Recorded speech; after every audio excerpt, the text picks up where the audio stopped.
Welcome to our ordinary council meeting, 15th November 2022. As the meeting chair, I give my consent for this open council meeting to be streamed live, recorded and published online. Anyone who is invited to read out a question or a presentation to our ordinary council meeting will be recorded, and their voice, image and comments will form part of the live stream and recording. Chair and or CEO have the discretion and authority at any time to direct the termination or interruption of the live stream. Such direction will only be given in exceptional circumstances where deemed relevant. Circumstances may include instances where the content of debate is considered misleading, defamatory, or potentially inappropriate to be published. The stream will stop prior to the closed section of the meeting and will recommence at the conclusion of the meeting. Public is able to view our live stream via the website www.pyrenees.vic.gov.au. Should technical issues prevent continuation of the stream, the meeting will be adjourned until the issue is resolved, or the meeting will be postponed to another time and date in accordance with Council's meeting procedures and governance rules. Please stand for the oath of office. Heavenly Father, we ask you to give your blessing to this council, direct and prosper its deliberations to the advancement of your glory and the true welfare of the people of the Pyrenees Shire. Amen. Amen.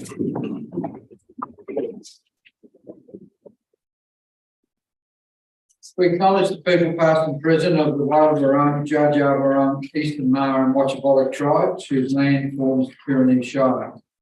We pay our respects to the customs, traditions and stewardship of the land by the elders and people of these tribes on whose land we meet today. As we're all here, there are no apologies.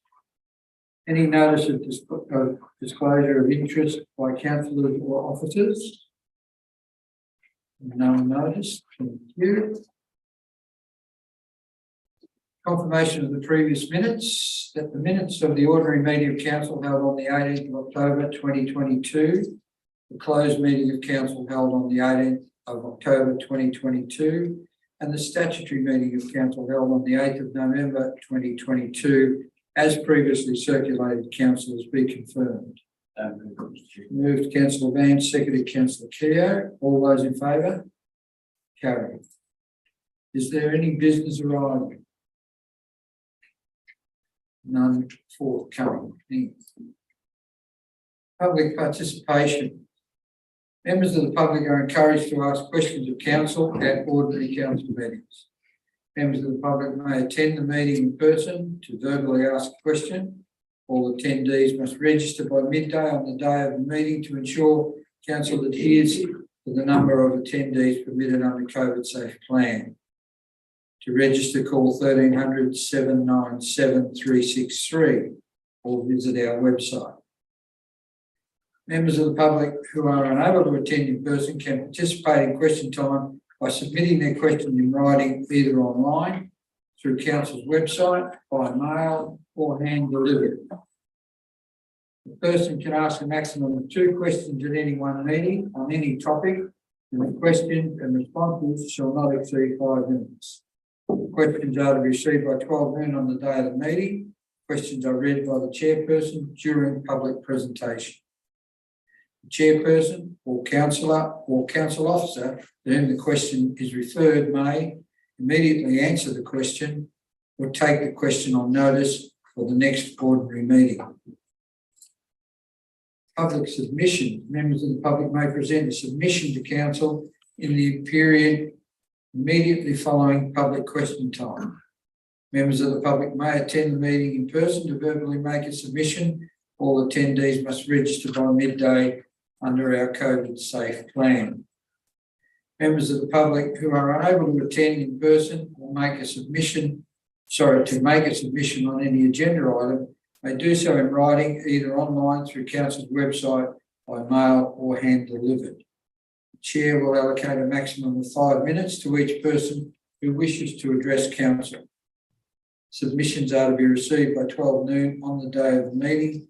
There will be no discussion or debate with the public attendees. However, councillors may ask questions for clarification of the attendee. Are there any questions from the floor this evening? Sure. Thank you, Mr. Mayor. I have a very kindergarten question. How do you pronounce the town Moirisk. What's it called? Moirisk. That's the pronunciation? That's as good as I can do. Moirisk. Moirisk.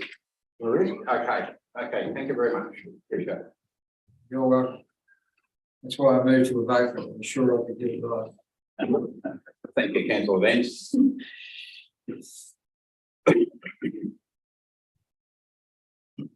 Items for noting. Councillors, we have a number of items for noting. Are there any questions? Councillor Carr. Thank you. We just have a question on the finance report, and I know the finance report is not we're going very well at this early stage of the year. We haven't started spending a huge amount of money in station. And also the comments around some of the pressures on us in terms of our waste charges going up about 18%. And I think I'm not sure there isn't a big quote in terms of capital, but I'm kind of hearing around 35% around some of my other colleagues in the sector for new capital works, buildings and those types of things. So I understand that we are under a little bit of pressure. I've just got two questions. Does the comment in the report from Ms. Kelly around road recovery and the current round runs out and 30th of June next year? My first question is has the program been committed to beyond that time? And secondly, do we have any issues in terms of spending our allocation by the end of the financial year, please?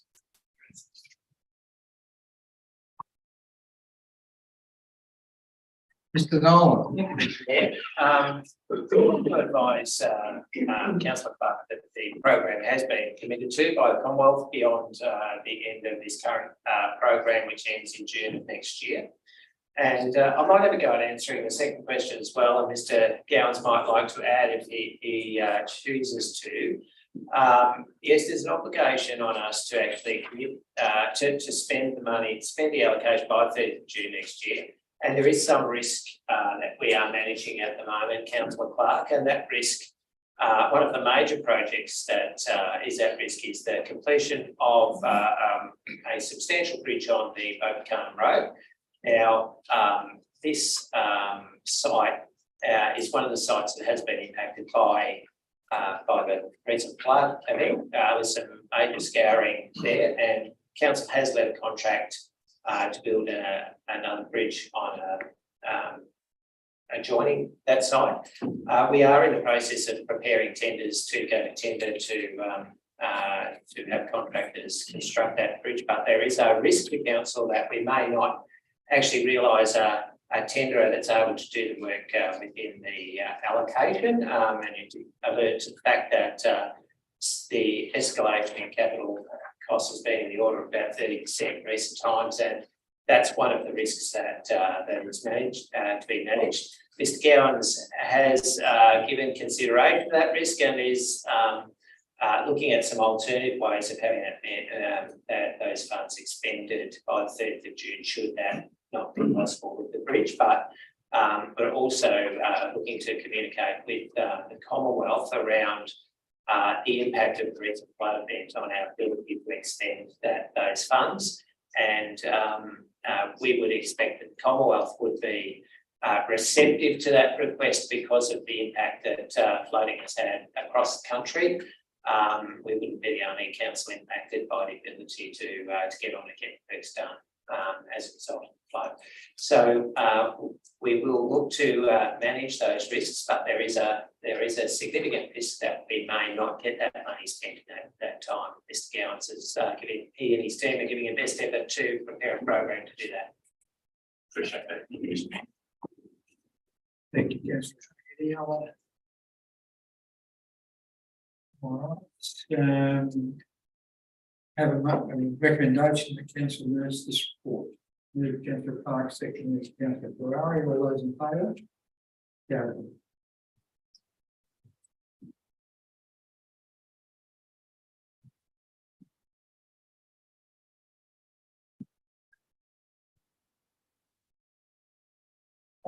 Development services. Yeah. Thank you, Mr. Mayor. The purpose of this report is to provide council with information relevant to making a determination in relation to planning permit application PA 22068.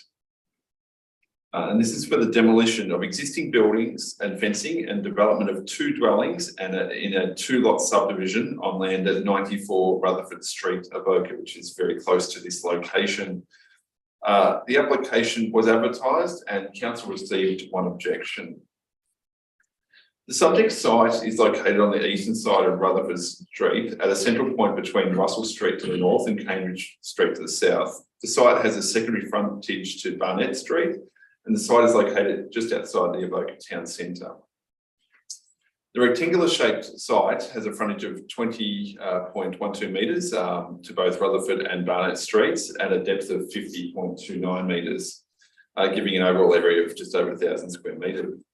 Subject site is currently vacant apart from the shedding and some minor outbuildings. It's formerly contained a dwelling which was damaged by fire and subsequently demolished. As the land is in a heritage overlay, a planning permit is also required for the demolition of existing buildings and fencing on the land. The proposed development will comprise of 2 dwellings, and the dwellings would be in contemporary in appearance. And the floor plans, elevations and plan of subject are provided within the report in the attachments. Key issues raised in the objection were summarised as follows: that the proposal is for the construction of the 2 modern style family homes in the centre of a heritage overlay of Avoca. The features of the heritage overlay include single dwellings on spacious blocks. The objection further goes to suggest that the subdivision of 2 small allotments upon which 2 large homes will be positioned reduces the space aspect and minimises the gardening and open space aspect. Additional points include in the objection that if the proposed subdivision is approved, this may result in the further subdivision and development of adjoining properties within the heritage overlay and detract from the historical and cultural elements of central Avoca, with reference to clause 0203.4, conserving cultural and heritage assets, including streetscapes and landscapes. There was also concerns around the impact of the proposed development on adjoining property within the heritage overlay. The density of the proposed development could impact on the adjoining property. The proposed development should specifically address the features of the neighbourhood and historical overlay, and potential impact on neighbouring amenity and private open spaces, and location of the meals room in large northern windows will have an overlooking impact into the adjoining property to the north. The applicant provided a written response to the objector concerns, and the opposite response is that the site comprises land which is zoned for residential purposes, and at clause 02.03-5 in housing also seeks to encourage medium density housing in central locations and established townships with good accessibility to transport, shops, infrastructure and community facilities. It is therefore considered that the site is suitable for medium density housing, as its central location has access to local shops, infrastructure and community facilities. The development of 2 3-bedroom dwellings on the site will seek to provide density choice, which may be suitable for a variety of community needs in an area which is predominantly characterised by single dwellings on large lots. The proposal is further supported by the planning policy framework at clause 11 in settlement, clause 11.01-15, regional growth plan, and clause 16, housing of the Pyrenees planning scheme, where its policy to facilitate well-located, integrated and diverse housing that meets community needs and to deliver more affordable housing closer to jobs, transport and services. The design of the dwellings represents a contemporary interpretation of the heritage form of dwellings within the area and features cladding with colour-bond pitch roof with gable detail, double hung windows and veranda treatments. The proposal is considered to support the aspirations for built environment and heritage of the planning policy framework. The proposed development will facilitate a high quality built from outcome form outcome which responds to site features, including the heritage context. The proposed development has been designed to avoid views into existing secluded private open spaces of the existing dwelling next door, incorporating generous setbacks, fencing and opportunities for landscaping. And the permit applicant has offered to raise the height of the fence and provide additional landscaping adjacent to the fence to further address objector concerns regarding overlooking. The proposed development of 2 dwellings on the land is considered to be an appropriate response to the site and the adjoining property and the surrounding neighbourhood character and heritage values. It is also considered to be an appropriate transitory response to develop within the Avoca township.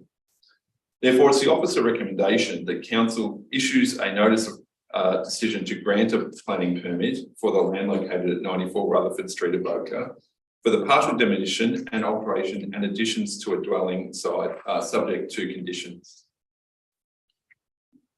Thank you, Mr. Gowans. We have a recommendation, move councillor Vance, seconded councillor Parks. Councillor Vance. Yes. I realise that we've got to remember our heritage, but we've also got to consider the future. And I believe that the recommendation from the officers gives us the opportunity to bring 2 houses close to the centre of town, as been described through the preamble already, and also use up vacant blocks in the centre of town. So I have no concerns at all with backing the recommendation, Mr. Member. Thank you, councillor. Councillor Clark. Thank you, Mr. Mayor. Like Councillor Vance, I think it's an ideal place in town for some densification development. Of course, we get excited about densification, but you'll be building a house like this on a 300 metre block if you're in the city of Ballarat. So I think a 500 metre block is actually pretty good. So very happy to support. Thank you. Any other questions? I have a recommendation. All those in favour? Carried. Strategic planning program. Yeah. We're getting right, Katie. Thank you, Mr. Mayor. The purpose of this report is to provide council with information relevant to proposed strategic planning programs that intends to deliver a holistic review and update of the Pyrenees planning scheme. The Pyrenees planning scheme was gazetted in November 1998, and council wishes to commence a systematic review and update of the Pyrenees planning scheme. The last formal review of the scheme was conducted in 2015. Council currently has 2 planning scheme amendments in preparation. The first, C47, is a proposal to update elements of the local planning policy in the townships of Lexton, Snake Valley and Marlborough, with some minor rezoning proposed for Lexton. The second amendment involves the proposed introduction of flood mapping in 4 separate catchments within the Shire. Work is being undertaken to finalise the draft mapping of the Mount Emu Creek, Upper Avoca catchment, Raglan flood studies, whilst the mapping work for the Upper Wimmera has been completed. Once the extent mapping has been completed, the proposed exhibition will be brought to council for endorsement prior to seeking ministerial authorisation to exhibit. Other projects that council has committed to in recent times include the next stages of Pyrenees Futures, which C47 is a product of, and a rural review. Significant backgrounding work has been completed in relation to both of these projects. However, further council strategy and objective development is required in order to allow these projects to progress further. Whilst a number of principles and plans have been adopted by council, including the council plan, the climate change response and mitigation plan, and the economic development strategy, further strategic direction is required to develop to inform further planning policy settings. Examples of studies required to inform foundation objectives and the strategy would include items that respond to land capability and suitability assessments, and these might include hydrology, native vegetation, habitat, erosion, soil properties, agricultural properties, bushfire risk, and existing infrastructure. There's also demand and supply assessments that need to be done for the various types of commercial, industrial, residential, and other sectors. And there's also the need to make sure that a detailed heritage study is further done for the Shire. A diagram has been prepared to illustrate the relationship of studies to strategic development and how such studies are required to inform and justify amendments to the Pyrenees planning scheme. And that's within the report that Council has had time to consider. Ongoing collaboration between officers and councillors is required to progress the development of a land use planning strategy, which defines objectives and identifies priorities, timeframes, and resourcing requirements. Therefore, it's the officer recommendation that Council acknowledge the work undertaken in relation to the flood studies and Pyrenees futures to date, commits to ongoing engagement with officers to ensure continued improvements are made to the Pyrenees planning scheme, and that Council seek a further report to be tabled with more detailed information to be able to adopt a land use planning strategy following appropriate consultation. Thank you, Mr. Gannon. Councillors, we have a recommendation. Do I have a move? Councillor Clark, moved, seconded, Councillor Vance. Councillor Clark. Thank you, Mr. Mayor, and it's probably fair to say that the planning scheme is very important and it is a bit set in stone. I think at the moment it feels a bit like it's set in concrete. Sometimes we feel our feet are a bit set in concrete with it in terms of the way it's going, but I think compliments the officers for the best efforts in terms of making the changes that we need to make in this space, and also I think for the work that we're also doing in the context of the aids that help us in a decision process that may not need to be part of the planning. Yeah, happy to receive the report and look forward to future progress. Thank you. Thank you, Councillor Vance. Yeah, it's just reiterating what Councillor Parker said. We have to move forward in our thinking and our planning always. A lot of changes. We've just come through a session of COVID, which has changed the lifestyle of many people. We want to now come out and enjoy what we've been very protective of over the years. We've got to change our direction somewhere. Flooding has certainly created issues that are needed to be looked at. We've been through it before, we've seen it all before, and no doubt we'll see it again. So the planning has got to be readdressed and gone through some points. Thank you, Councillor. Any other councillors? No, I support the recommendation. The 1990s was a different time. Things were decided at that time that worked, and it's now time for review and updating for the current lifestyle. All those in favour? Carried. Corporate and Community Services, Ms. Bradwell. The purpose of this report is to provide an update on the service review plan for 2021-25 and to provide the outcome of a service review of the Avoca Community Car Service. 3 reviews were scheduled for the year 2021-22, 2 of which have been fully completed. That's the Beaufort Caravan Park, and that outcome was a new master plan that was provided to council earlier in the year, for which funding, $500,000 state funding was successfully achieved towards that project, and further funding opportunities are being sought. And the asset management review was a response into changes in the Local Government Act requiring a 10-year plan focus on asset management. And the high-level service review was completed to inform the new asset management plan, which was adopted in June 2022. The Avoca Community Car is the review itself is complete with the report being finalised, and a summary of key findings and draft recommendations are included in the body of the report for council information. It is a critical service, even though it's not a core service of council and could be considered to be a healthcare service. It is considered critical for our residents in the Avoca area to maintain the ability to live locally and address the lack of alternative public transport services. In this financial year, we have another 3 reviews scheduled. One is the future of the aged care service delivery, which is a re-review, if you like, of that service, which is currently underway, and a report on the progress against that review is due to be provided to council in December.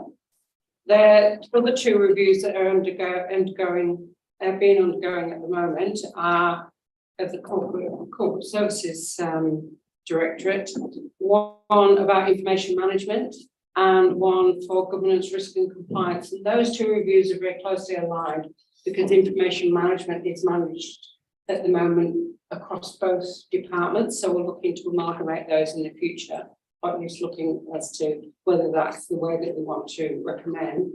And the governance, risk and compliance was systemic improvement to reduce workload and create efficiencies. So they're still underway.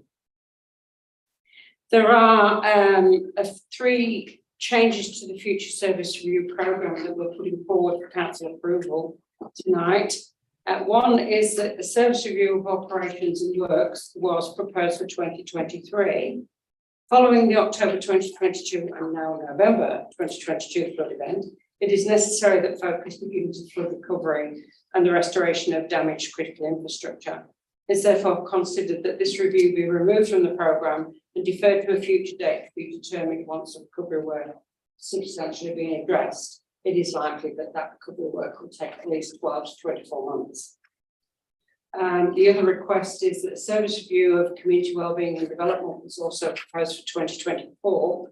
As a large part of this business unit is comprised of the community aged care service, which is already under a separate review, and the community development part of the unit will be included in the new scope of the strategic planning function. A separate review of this business unit is considered unnecessary, and a request to remove this from the programme is requested. And a new scope has been developed for the service review of planning and development, as detailed in the time frame below. That was originally scheduled for this financial year, but because of some barriers to develop that review, temporary staff shortages and lack of capacity experience in the past 12 months, we've reviewed whether we can actually have the capacity to do that. So we'll ask for that to be deferred to 2023-24 financial year. And we've got a new scope, which is to identify barriers to effective strategic planning and make recommendations to overcome those barriers, including in-house capabilities and capacity and operational alignment between business areas. I think it's all I need to really talk about, except for the officer's recommendation is that council receives progress information relating to service unit reviews as detailed in this report and accepts the proposed changes to the service review programme as outlined in this report, as I've just said. Thank you. Thank you, Ms. Brennan. We have a recommendation before us. Do I have a mover? Move to Councillor Ferrari, second to Councillor Kerr. Councillor Ferrari.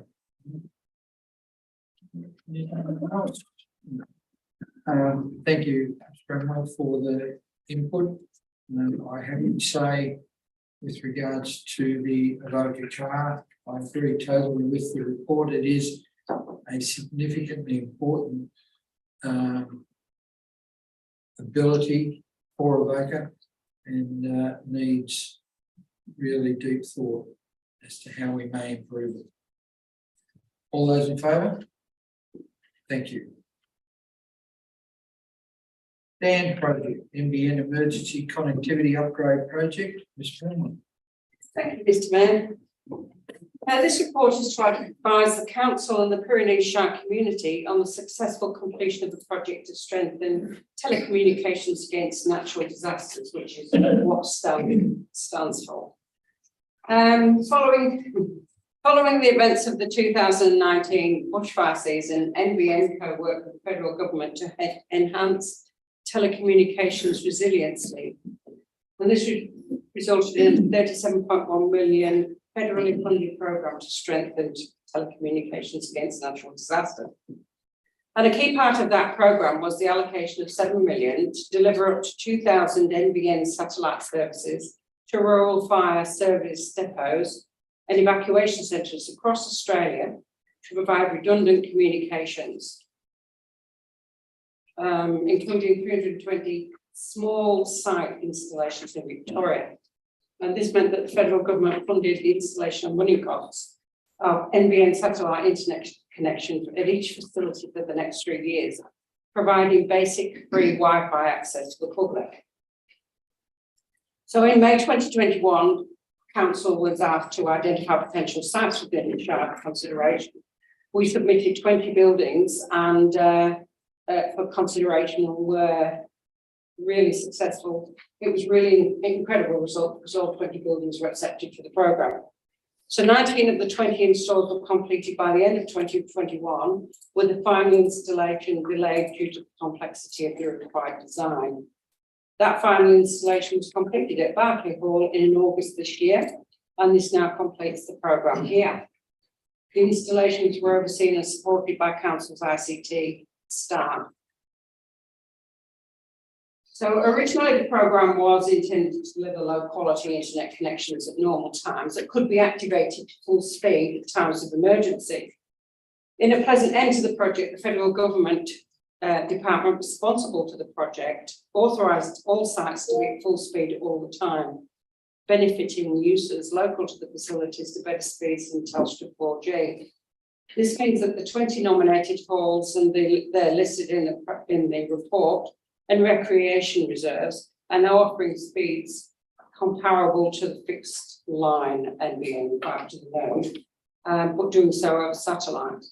But it should be noted, of course, that that's only achievable when only one person is connected. So the more people that connect, the slower it gets.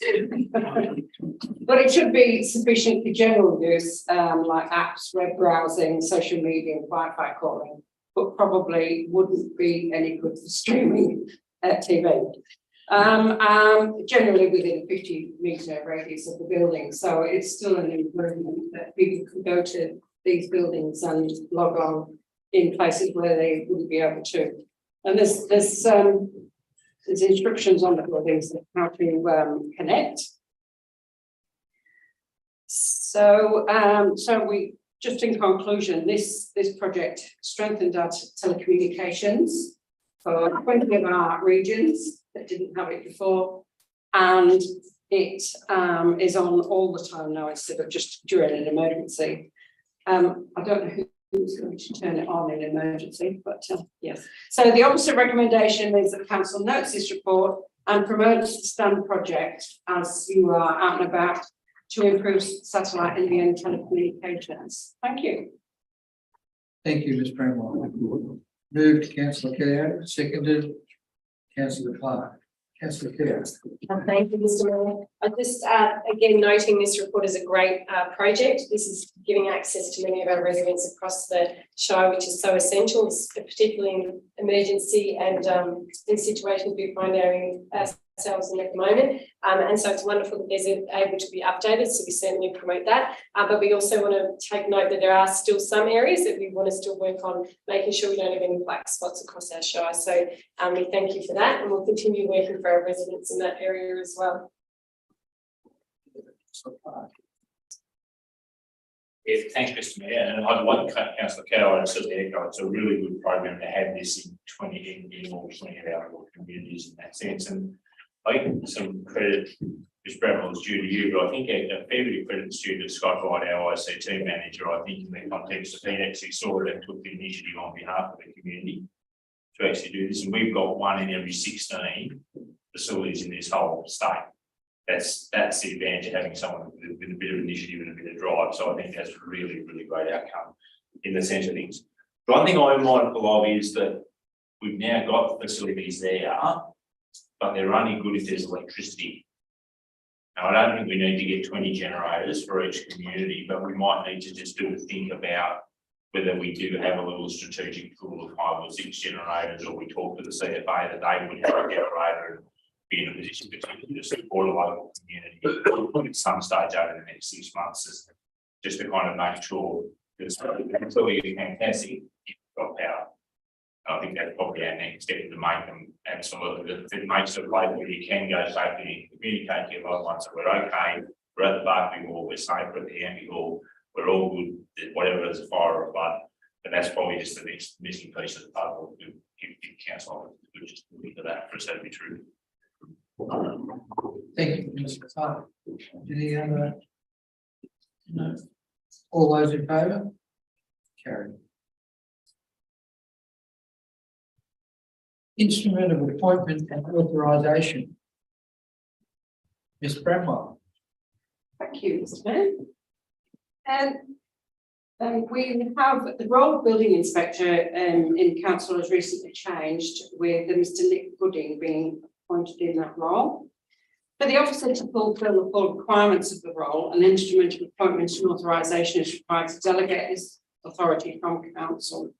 It is impracticable to wait until the normal review to be undertaken in July, August next year, as this would delay the officer being able to undertake the full role specification. A draft instrument of appointment and authorisation has been prepared for council consideration, and adoption is now requested.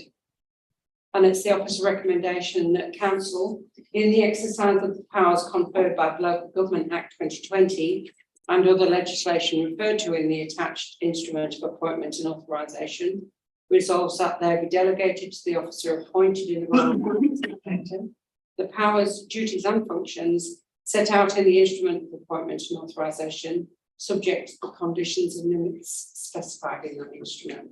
Thank you. Thank you, Ms. Bramwell. Move to Councillor Ferrari, second to Councillor Theo. Councillor Ferrari, any discussion, councillors? If we've got a building surveyor, I think we should use it. Absolutely. All those in favour? Carried.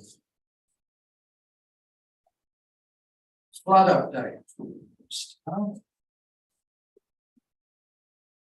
Thank you, Mr. Mayor. And further to the report that I provided at the October council meeting, the purpose of this report is to provide council with a further update on the current situation regarding the October 2022 flood event, which has been extended at this point in time in the context of recent happenings over the last 48 hours. And at the time of preparing this report, the events that occurred particularly in Beaufort on the 14th of November, Monday this week, further highlight some of the issues that are raised in this report. And there's some background there, council, around the event, which you all are very familiar with, the fact that heavy rain resulted in flooding on the 6th of October. There was a further event around the 13th and 14th of October. And again, that substantial event earlier this week on the 14th of November, which impacted on the Garibaldi Creek in Beaufort in particular, impacting on a number of residents that weren't impacted in the same way in those earlier events. But for all intents and purposes, Mr. Mayor, it's all considered to be one event for the purposes of our response and recovery efforts from here on. Important to note that the event has impacted right across the Shire, from Lexington, Avoca, Landsborough, Amby Theatre, Natty Alec, Beaufort, Lake Goldsmith areas, and many of the rural areas in between.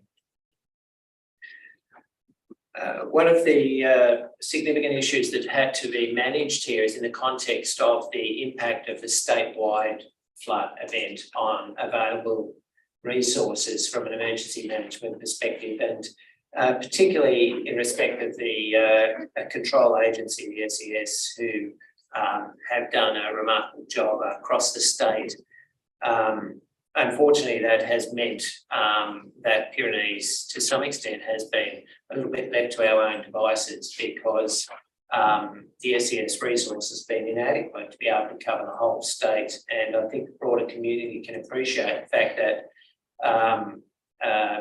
their resources have to be prioritised into other areas at different times during this event. It was worth noting, Mr. Mayor, though, that at the Monday event of this week in Beaufort, there was a significant SES presence on the ground with volunteers. As the control agency, however, that agency has responsibility for the provision of a rapid impact assessment of these events at that response stage. And unfortunately, Pyrenees has not been able to get that information from the control agency, which has left us very much to our own devices in terms of understanding that impact and taking appropriate action to support, protect our residents and communities. The impact has been significant, and the report outlines a summary of some of that impact. With the first two parts of the event in October, there was an estimated 60 residents, private residents, that had been impacted. And if you add the event of this week, there was a further something in the order of 12 residents was reported to us as having been impacted. And at this point in time, Mr. Mayor, we've had council officers out on the ground in Beaufort, door knocking and trying to connect with residents who have been impacted to see what sort of support that can be provided to them. But we're still to confirm the extent of that impact from this week's event. And as you can appreciate, Mr. Mayor, the things are still very wet and still to be assessed. From an agricultural perspective, there's been significant impact on the loss of internal fences, some 174 kilometres of internal fence and 75 kilometres of external fence on those farms that have been assessed to date. And that's only 57 farms, and Shire comprises a significant more, a lot more than that. There's been a number of reported stock losses and significant impact on cropping, which is outlined in this report. From a tourism perspective, another important aspect of our economy, a number of significant events have been cancelled. The Lake Goldsmith Steam Rally site, Steam Rally event has been cancelled because that site, which hosts that event, about 85% of the site's underwater following that October event.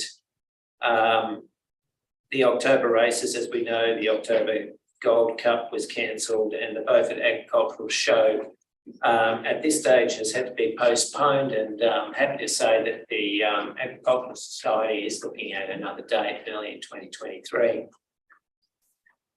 And of course, the continuing loss of events which impact on our economy is something that Council will look to actually support the community and reinvigorate some of those events with some support from government. Roads and road impacts have been significant. Of course, during these events, road closures have been a really important part of our initial response to provide protection for our community.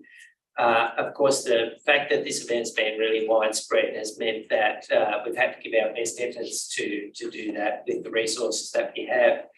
And as a result, there are still some roads that are closed currently. And of course, we work in closely with the other road authorities, including Regional Roads Victoria. We've commenced a process with our roads and bridges to do a secondary impact assessment, and this assessment has concentrated mostly on our bridges and major culverts. And we're starting to get a clearer picture after the first two rain events as to how much impact has occurred. We have initially estimated the impact to be in the order of around $15 million, Mr. Mayor.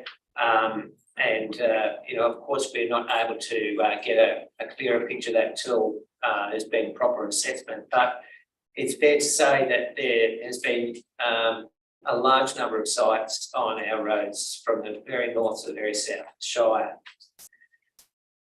From a parks and recreation perspective, the Avoca Recreation Reserve was completely inundated with water, and we're currently working closely with our insurers to see what support we can get from insurance to restore those assets, including the Petong Piss, the impacted oval, and the other assets on that site, including the major pavilion. Same at Natty Alec with the recreation reserve there, the golf club fairways were impacted, and several other recreation assets. A number of playgrounds across the Shire and a number of public facilities, including toilet blocks. And Mr Mayor, whilst it's not a council responsibility, the Beaufort Community Health building at the Beaufort Health Service site was also affected by the second event there. Bike paths and footpaths have also sort of impacted. So, Mr Mayor, we have commenced a process to do some planning around the recovery. We have identified resources that will need to be allocated to ensure that we give our best efforts to the recovery from our communities, for our communities, and for council in the restoration of our assets. We have identified a structure for that recovery team.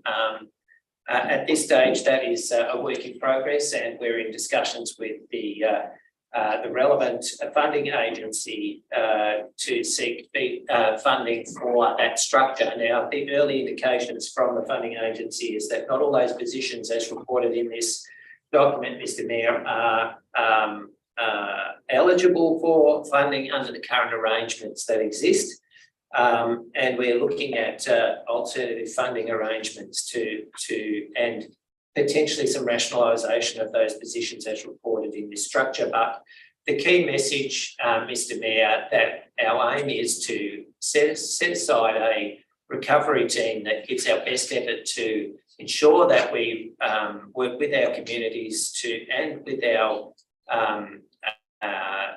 key staff within our organisation to give our best efforts to this recovery, and to ensure that our business as usual activities are not impacted any more than what they need to be. Part of that recovery planning will involve a community recovery committee, and we'll look to engage with leaders and relevant stakeholders in our various towns at Lexton, Natty Alec, Avoca, Amphitheatre and Beaufort, and within the rural areas to ensure they have input into our recovery effort. Importantly, Council, it is necessary to ensure that Council is not impacted financially any more than we absolutely can, because Council obviously is very tight for cash, and we need to ensure that we're making most of the available funds to be reimbursed for all this work that's being done. Now, there are some really complex funding arrangements and some significant data compilation and evidence basis on claims necessary into the future, and there'll be a lot of work gone into actually preparing those claims. We're really fortunate to have the disaster recovery funding arrangements, which is an arrangement with between the state and the Commonwealth, and there's a $500,000 allocation being allocated to Pyrenees to support the recovery efforts as well. Mr Mayor, one of the important risk considerations for Council relates to our road management. We have a road management plan, and that plan sets out the service standards by which we manage our roads. And the plan provides that In the event of a natural disaster and any emergency events, including but not limited to fire, drought, floods and the like, together with human factors, including but not limited to the lack of council staff or suitably qualified contractors. Because of Section 83 of the Victorian Wrongs Act 1958, as amended, the council reserves the right to suspend compliance with its road management plan. So in that context, Mr. Mayor, the fact that council does not have the financial capacity or the resources to ensure the minimum service standards can be delivered within the timeframe set out in the plan as a result of the flood event, the road management plan has been suspended. It is intended that that suspension be lifted periodically as we're able to get a clearer picture of the impact and our ability to be able to maintain those roads to a particular service standard.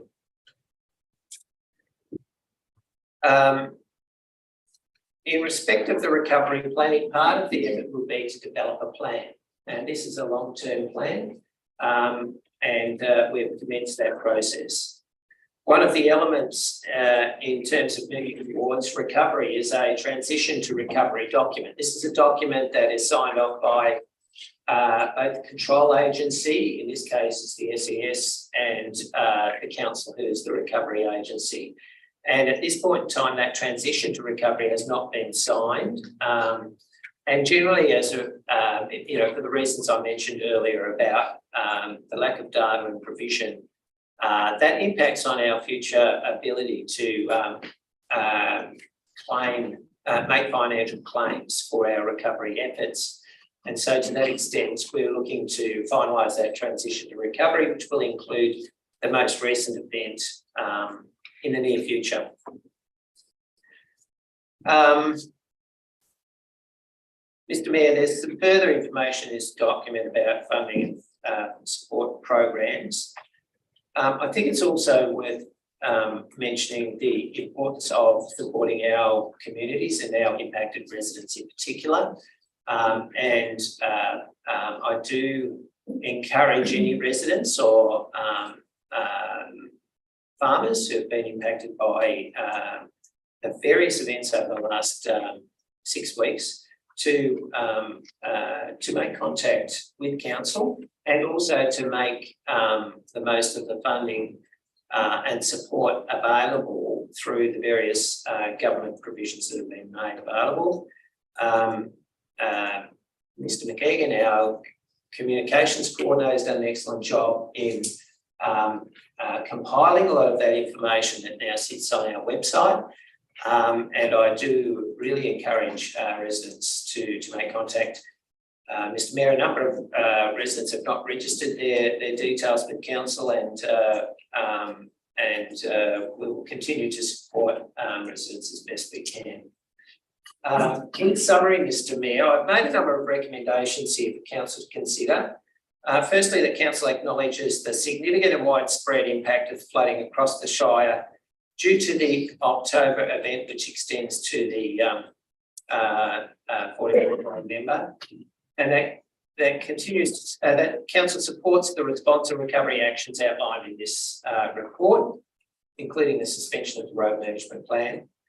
That council seeks to appropriately resource the recovery effort in order to achieve the best outcomes for our community. That council continues to advocate to the state Commonwealth governments where required to ensure that council and our communities are not disadvantaged by this natural disaster. And that a report on the recovery plan be brought to a future council meeting. Thank you, Steve. Thank you, Mr. Knoll. Move to Councillor Clark. I move that one alternate. An alternate? Certainly, Councillor Clark. You need a seconder before? Well, probably didn't disclose the second, given it's not up on the screen.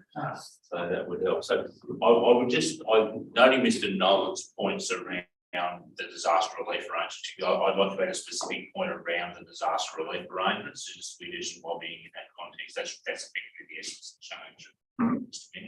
Can't hear you, David. Can't hear you. Sorry. So I'd like to add an extra point around the National Disaster Relief Funding arrangements, specifically for us to lobby in terms of making it more effective and efficient. Okay, move, second, please, go ahead.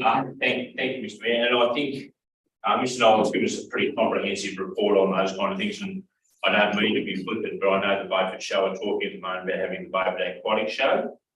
And I think that the Lake Goldsmith is talking about having Goldsmith in the lake as opposed to Lake Goldsmith in that sense. So that's our reality in that sense. And as Mr. Nolan says, the flood's not actually over yet in that sense. I think we may well have another couple of events coming. There's probably two specific things I think as councillors we want to be really aware of. I think the first one that Mr. Nolan pointed out is that the capacity of SES, and we don't say this in any bad way, they've absolutely been busting their bum across this state to do things, but they just simply don't have the resource they need to deal with such a widespread event in that sense of things. And I know we have police resources in Beaufort, we have CFA resources in Ballarat and in Ararat. And I certainly think that we could, as part of point 4 of the recommendation, be actually actively saying, because we're not out of this emergency yet, we may well have another event over this weekend. Can we please plan in advance, and can we please make sure we have incident controls and we have local people that council can work with in those situations? I think that's absolutely critical. The second one is the one around the money. And as I say to people when I travel around in my MAB hat on, if you've got a good council, it gets $1 off you and it spends $1 every year. Be it services, be it roads, whatever it does. But that's what it's designed to do. It's designed to spend every dollar it gets from you back on your community. And the reason we have disaster relief arrangements is that when something like this happens, we know with surety we can get the funds back from the governments, the levels of government have the big buckets and the big pockets to actually put the resources back in the community. But the fact that right now we have claims outstanding from the 2019 bushfire at Lexington gives you some sense of how diabolical the process is for us to navigate and actually achieve a result. So I do think we need to do that. And when I say we need to do that, we need to work with Rural Councils Victoria, we need to work with MAB, we need to work through them with the ALGA to make the points about how the system is not working and what can be done that gives us a practical and efficient system and gives us some surety that we can actually rebuild the roads. Because while we're in a decision process that says, will we get the money rather than what do we need to fix, we're a long way from fixing the stuff that our community need and community expect of us. And that's our challenge, I think, at the moment. And that's not just our challenge at Pyrenees, that's right across the state for every council. Thank you, Councillor Mains. Thank you, Councillor Clark. Councillor Mains. Just reiterating Councillor Clark's very wise comments, and at recent meetings that I've been at, it's about time that we not only fixed the problem, but we did fix it so that it doesn't occur again. Instead of just replacing same with same, maybe now it's time to do some preventative work at the same time, so that when the next flood comes along, the damage is not going to be quite so severe. So this lobbying with the state and federal government needs to be loud and strong on those points. Thank you, Councillor Mains. Councillor Ferrari. Thank you, Mr. Mayor. I've got a couple of questions for Mr. Nolan, probably for clarification. The SES is a control agency. Funds, granted, they have been stretched, over this unbelievable event over a long period of time.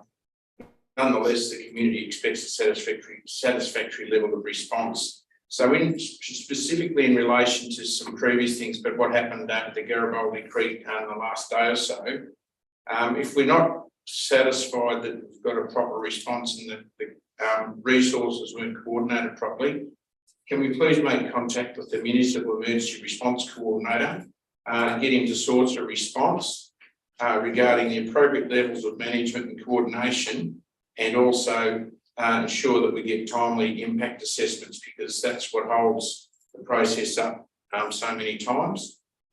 I've got a second question, Mr. Nolan, if you'd like to carry on. In relation to the Garibaldi Creek flooded, it's flooded and impacted a number of houses and businesses within the town, and it was a really rapid type of flood. It happened very quickly and very dynamically. It's my understanding, I think it's important that the community just has some understanding about some issues with that creek. And it's my understanding that the Garibaldi Creek is managed by a number of different agencies along its pathway. But nonetheless, can we investigate some of the options to try and mitigate the flooding severity and make contact with other agencies to gauge the respective interest in assisting us with carrying out this work, please? Thank you, Mr. Mayor, and thank you, Councillor Ferrari, for those two questions. Certainly the issue around resourcing that response effort and the impact assessment work is something I'll be very happy to take up with the MERC and to be able to seek your support in advocating for that up the line. Absolutely, that's really appropriate, and we're really actually grateful for the actual support of Victoria Police and our MERC over the period. There's been a good close relationship built up between the Council's emergency staff and Victoria Police, so that's been very much appreciated. In respect of the Garibaldi Creek, you're correct in that there are multi-agencies and a number of agencies that have touch points in terms of the management of that facility, at that resource, and obviously, the capacity of that system was exceeded in this last event, and there were a number of people impacted as a result. Certainly, this is not the first time Garibaldi Creek has flooded, and certainly after the 2011 event, there was significant work to investigate and to put some mitigation measures in place. Obviously, this is still a work in progress, and we'll be looking to revisit that work, and also to undertake some further investigation as part of our recovery efforts. And of course, that will involve working with other agencies, particularly those the Catchment Management Authority, DEL, and also the Road Authority, where the creek is required to sort of pass through the culverts of the road, and that was exceeded at the border over the Western Highway. So the Road Authority is a key stakeholder here as well, and also the relevant section of DEL that deals with planning and flooding overlays. And you will recall that in recent years, flooding overlays have been incorporated into our planning scheme with the relevant sort of plan attached. So that is something that we will certainly undertake to investigate further and to take that earlier study off the table and actually look at what else we might be able to do there to provide protection, not only to our residents but to our businesses that are affected as well. And there were a number of businesses in that part of Neil Street that were impacted. Thank you. Thank you. Any other? So we're moving the officer recommendation plus a 6th point that Councillor Klein. All those in favour? Carry.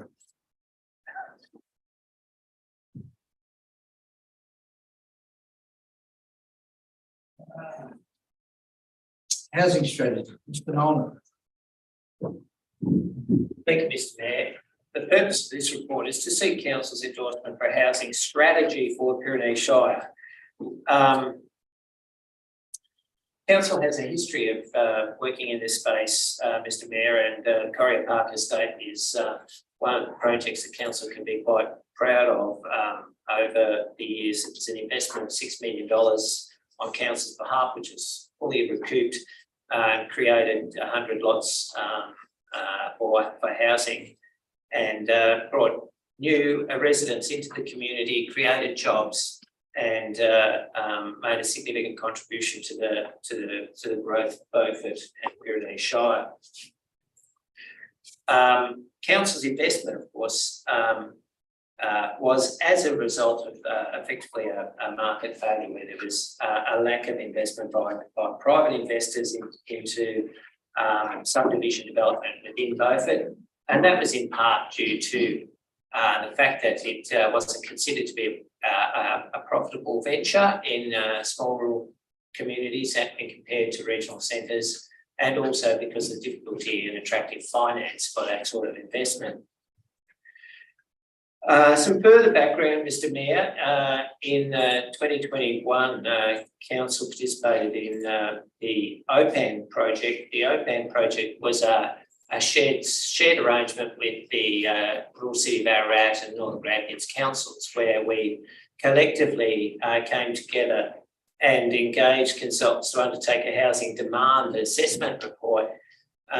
And this, some of the executive summary is copied in this document, Mr. Mayor, but essentially that housing demand confirmed what we felt that we already knew. And that was that there has been modest population growth since 2008, and that's been accompanied by relative strong demand for new dwellings.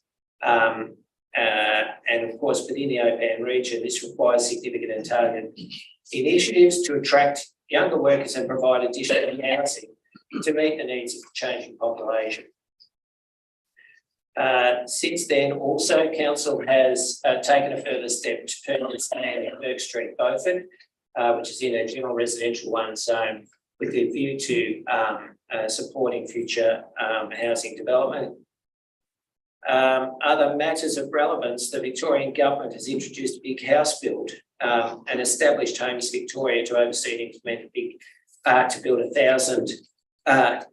1,000 new homes in Victoria. The $5 billion program includes a commitment to spend 25% of that in Region Victoria. That program is already well underway, Mr. Mayor.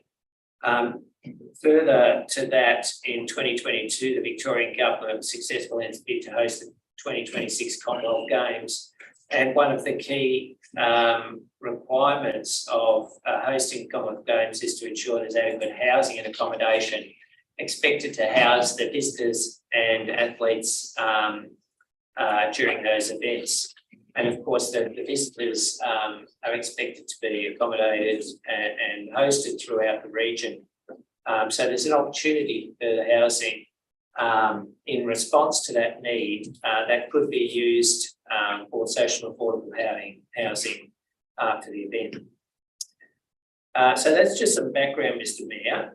In terms of the strategic response by Council, apart from what's already been undertaken, part of that strategic response relates to attracting private investment in housing development. And there has been some significant increase in interest in the private sector around housing development in our Shire as a result in growth of house prices and land price, and also the demand for housing. But part of our strategic response would be about marketing our towns as an opportunity to attract investment. And this development as an investment prospectus is considered to be an appropriate action by Council. There are a number of constraints to development in our appropriately zoned areas within our townships, and some of these constraints include contaminated land that's subject to inundation, which is, of course, is very relevant at the moment where large sections of our townships are subject to flooding. It's coming down. And of course, in a couple of months, we will realise that fire is a significant risk as well. And some of our townships are surrounded by tracts of land that are within the bushfire management overlay area. And also access to essential services and availability of suitable land. So these services include things like water, sewer, power, and the ability for that land to be serviced. So there are some of the constraints that exist. And Mr. Mayor, it is appropriate as part of this strategy that Council continues to work with those agencies who are responsible for those services. Council has commenced a process to prepare small town framework plans in a number of our towns. Certainly the towns of Waubra, Snake Valley and Lexington have been completed, and those have been submitted for planning for a planning scheme amendment which actually would provide guidance for future development in those towns. Council's also prepared a draft framework plan for Avoca. And in the context of the strategic planning program, which was presented by Mr. Gowans earlier this evening, part of the long-term plan around housing is based on that framework planning and the planning for our settlements. And part of our strategy is to continue to invest in that planning. Recent part of what would flow from that would be around rezoning. And of course, this is a long-term issue. It needs to be supported by the strategic justification and be on an evidence basis. Once those framework plans are completed. And that will also need to be complemented by other more detailed planning work to determine the township servicing needs for things such as power, water and sewer.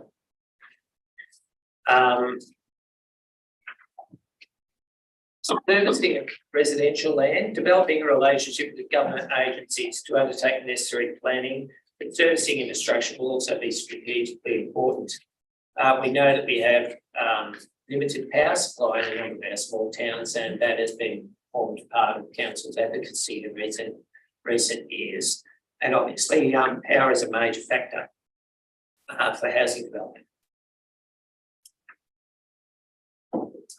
Using networks such as the Central Highlands Councils Victoria and Rural Councils Victoria as a conduit for advocacy has in the past been a successful approach.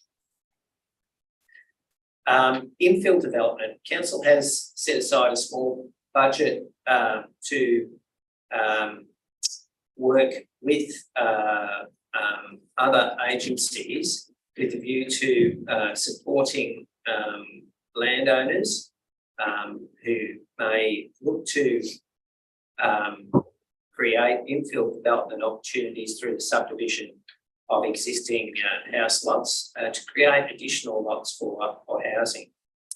And part of the strategy, Mr. Mayor, here is to provide that small budget to assist educate landowners in the process to enable this infill activity and to link interested landowners with specialists such as surveyors, engineers, legal and trade and support to enable that sort of infill development to happen. And that's an emerging piece of work that we're in the early stages of. Partnerships are also an important opportunity.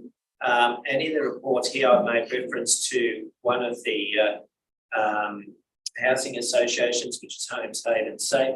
We've had some discussions with at this point in time in terms of possible partnership arrangements into the future.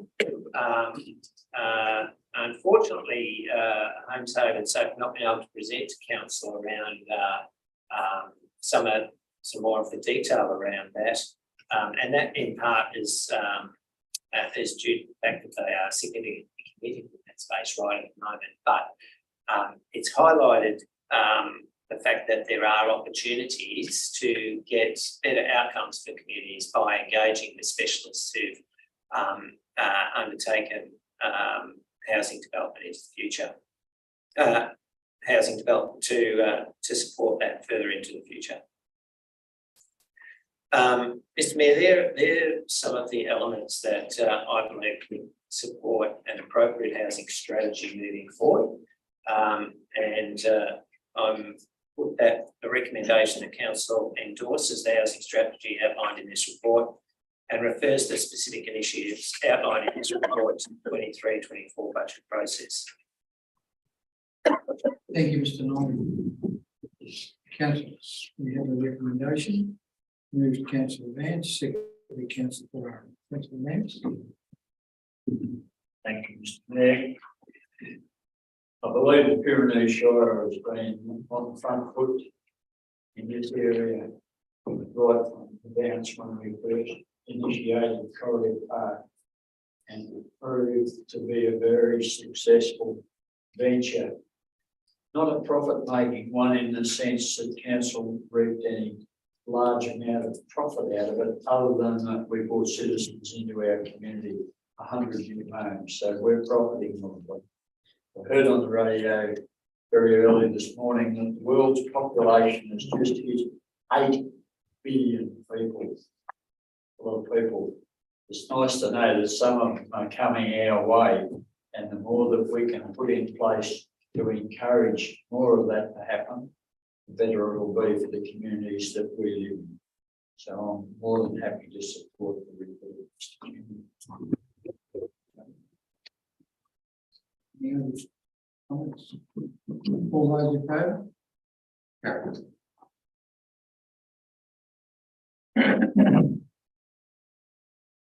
Engagement plan, Mr. Noel.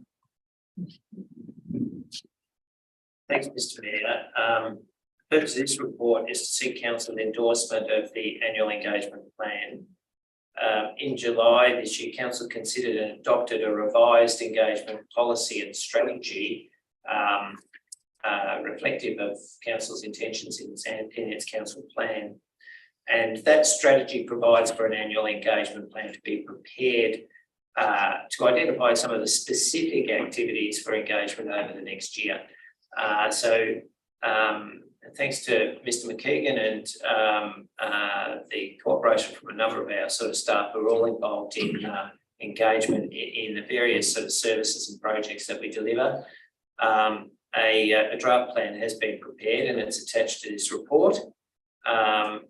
Mr. Mayor, I seek that council endorses the community engagement plan and its activities as presented. Bear in mind that it is a political document and certainly, just sort of like to highlight the fact that it needs to be a working document because things during the course of the year change and, we're now dealing with the event that's going to be a major piece of our engagement plan over the course of the year. It's referenced in this plan, but it's actually going to take sort of a priority. Thank you, Mr. Noel. We have a recommendation, Ministers. Do I have a mover? Councillor Fair, seconded. Councillor Clark, Councillor Carroll. The engagement with our community is probably one of the most important things that we need to do, and we need to do well. And I hope this plan supports that, and we are able to move forward with our community on our side. All those in favour? Yeah. The petition, request for action, Mr. Noel. Thank you, Mr. Mayor. The purpose of this report is to provide council with the details of the petition calling upon the North Central Catchment Management Authority to take action to minimise flooding at Lexton. Council received a copy of the petition dated the 20th of October 2022 from residents of Lexton as a request for action in relation to the flooding at Lexton Township, including Burnbank Creek. The petition is addressed to the North Central Catchment Management Authority and copies to Pyrenees Shire Council and other state and Commonwealth MPs. The petition contains 68 signatures and was accompanied with a request for appropriate action to be taken to minimise the flooding at Lexton. Before making any decision in respect of the matter, council should have regard to the council governance rules, which are outlined in this report. In plain English, it is such that council would normally receive the petition at a meeting and then invite further action and for council to consider a report at a later date.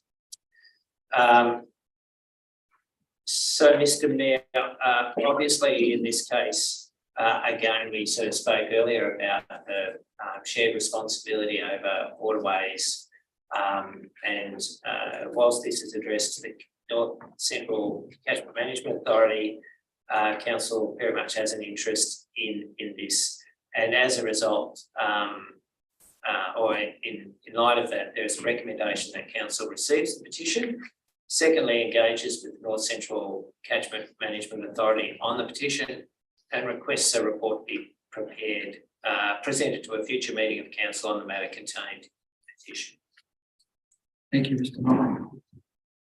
We have a recommendation, councillors. Do I have a mover? Councillor Van, secondly Councillor Clark. Councillor Rees. Procedure, madam. Councillor Clark. Yeah, thanks, Mr. Mayor. A couple of comments, I think, which is appropriate at this point in time. I think we do have some work to do in Livingston. In that sense, I know I've talked to a couple of residents. The vision is very much framed around cleaning out the creek and doing those kinds of things. I think that's a noble place to start, but I just caution those residents listening to understand that when the flood was 25 metres wide and half a metre deep, you actually need a creek beside the existing creek that's 4 metres wide and 3 metres deep to pull all that water in. So this is a little bit more of a structural issue if we're to deal with the flooding in Lexington than simply about cleaning out the creek. And I think that means that we need to work closely with the Catchment Management Authority in that sense. As I understand it, we have done some preliminary flood work at Lexington, but my perception would be, and I say that having been involved with the CMA post the 2011 flood, when we did about 17 very detailed flood studies. We may well need to do a very detailed flood study of Lexington to work out what our options are in that context. And I appreciate Mr. Gowan's kind of view on that in the sense of that kind of thing that we talked to the CMA about. But I think this is for the people of Lexington, this is not a quick fix. This is a bit of a journey to find out where we're going to invest and who's going to invest, because it probably will need some significant money if we're to make an impact in that context. Councillor Clark. Any other comments, councillors? No. All those in favour? Carry. Councillor report and general business. Councillor Keogh. Thank you, Mr. Mayor. Oh my gosh, it's hard to talk about anything apart from flooding at the moment, and we know just how much our residents have been impacted by it. Just as the CEO mentioned before, in our area, we've had the Lake Goldsmith Steam Rally cancelled, as well as the Snake Valley Car Show, which is two wonderful events that we do love to promote over the next couple of months. However, we do hope to look forward to getting through these flood events and getting through the next weekend, and then being able to look forward to moving back into normality, and as we move into restoration and restorative work to fix our roads and bridges. Last week we met, speaking of flooding, last week we met with the Lexington community, which was incredible again to meet with this beautiful and very resilient community. They were talking about, again, flooding that had impacted them. But we also went back to talking about when the fire affected them. And we talked about their book launch, which is coming up. So there's actually a book launch coming up on the Lexington Ben major fires that happened in 2019. This launch is happening on Sunday the 27th from midday to 4 p.m. So please get there if you can, and it's a great fundraiser. Their book will be available then too. I believe at the hall, the Recreation Reserve, sorry, yes, so Recreation Reserve, all being well there too, they'll use certain area parts of that. We spoke about that today. So that's wonderful. So please do get there if you can on the 27th of this month coming up. We also, this last week I had the Caramballic AGM. So they were, again, a fantastic group of dynamic people caring for this and utilising this community resource. They are looking at having the BNS group, having their big BNS coming up soon, only in a few weeks. So they're very busy getting ready for that. And it's a wonderful event a lot of young people go along to. Also the Harfest committee, they will be holding their event early next year. So we're hoping that, again, we'll be able to get their facilities down there ready for both those events. And they look out for those. The Harfest event is really a wonderful event to celebrate the end of harvest and bring people in that community together. Again, we do continue to urge all residents to take care on the roads. As the recovery efforts begin and as they continue, just please do make sure you take great care and patience in having to take detours and different routes, particularly around our area. I do send out thoughts and really urge residents, as the CEO has also mentioned, to reach out for support through grants and through physical and material ways that you can receive that support, but also emotional support. Many people may have been displaced or even just being able to do everyday things. It's taken such an immense impact on so many people. So please look out for each other as we do so well as a Pyrenees community. The final thing I will just mention, our community grants program is due to, applications need to be in by this Friday, the 21st of November. There's 2 sections to the program. So please, you can look at event funding and also minor capital works funding. So that can support community programs and projects. So please get on the website if you want more information about that, or contact council to be able to make the most of those, particularly as we move through this flood event, but onto greater things and be able to run some really fantastic community events again and use community facilities. So thank you very much for that. That's all from me. Thank you, councillor. Thank you, Mr. Mayor.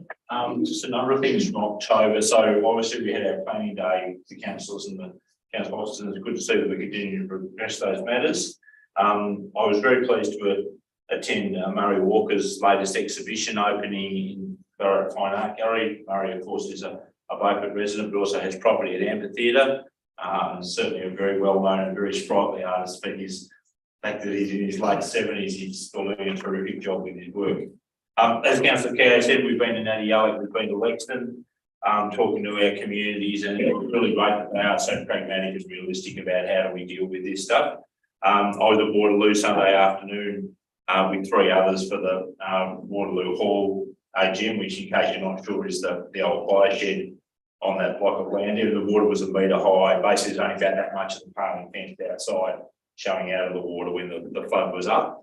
But they've cleaned it out already. They've got everything back, standing up all right. They put in the insurance claim. They're just getting on with it and dealing with it.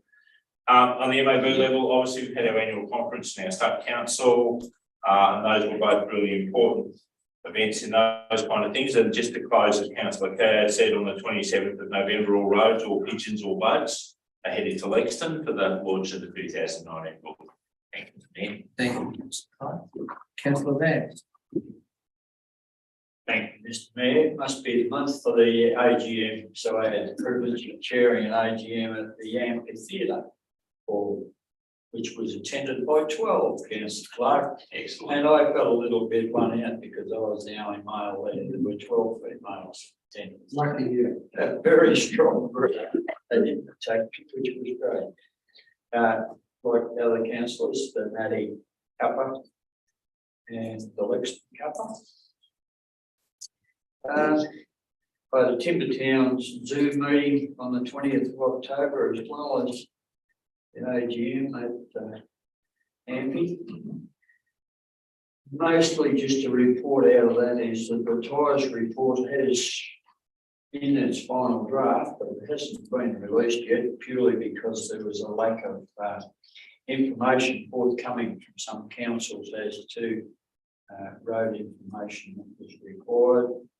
It was very close, and I was also informed that HPP have won a $100 million contract to plant the new forests that our Premier has promised us after closing up the ranges in the eastern part of Gippsland and right around, as well as our Pyrenees ones. But at this stage, there hasn't been one tree planted in the beginning, so watch this space. On the 28th of October, Rural Councils had a Zoom meeting, and the main discussion there was around flooding. And as you can well imagine, in the northeast and all along Murray, flooding has been astronomical. We perhaps a little fortunate that floods come and they go very quickly where we are, but when you live on Murray and all those major rivers flow into Murray or throughout the country, flooding is much slower and much more damaging. There was a fair amount of discussion about major dams and releasing water prior to these events. If the bomb Bureau of Meteorology information is accurate, people are a little bit critical. Perhaps they could have let water go sooner rather than now. I did listen to the radio a little bit when working, and I think it might have been on the TV last night actually about one of the major dams in New South Wales is releasing half the quantity of water of Sydney Harbour every hour going down the Lachlan River and some of those other rivers, so you can imagine Forbes and these towns that are really copying and whacking. We don't know what flooding's about. Lexington was interesting for a couple of hours, but those poor people have put up with it for months. And the smell that comes after it. And whilst I probably will report next month about the Hobart visit, but talking to people from New South Wales, total wipeout of crops, 2/3 of New South Wales, won't harvest the grain. Even in our own Mallee area, there's crops falling over now that have been in northern. I had to go in the back way to my farm yesterday to get to the shearing shed, and driving through pasture that high, there's water that deep sitting underneath it on flat paddocks, long way from the creek. So it's interesting times that we're in. There's no doubt about it. The other report that come out of the Rural Council's meeting was, I don't know whether our CEO knows about this, but there's been a review of structure in councils as to whether we go with wards or whether it's open slather across Victoria. It's being conducted by the VEC and charging $2,000 a day. These will be costs, I believe, will come back to local government. And it may go on for 3 months. That's information I peeled out of that. So that's something for us to look forward to in our budget, no doubt. There was a request also if we have any photographic evidence of infrastructure that has been replaced in previous floods, and we're now facing the same issue again. Just added to the argument going to government and saying instead of just replacing things to where they were, we need to do a little bit more and make it more effective. And the last thing, Mr. Mayor, that I want to talk about is in the year 1997, there was a time capsule placed in front of the Landsborough Hall, and I'd like to present you with what was put in there by the Pyrenees Shire Council on that particular day. And it's there for the council to have a quick look over if they so wish. It's my right. Thank you. Thank you, Councillor Vane. All right, President. Councillor Farage. Thank you, Mr. Mayor.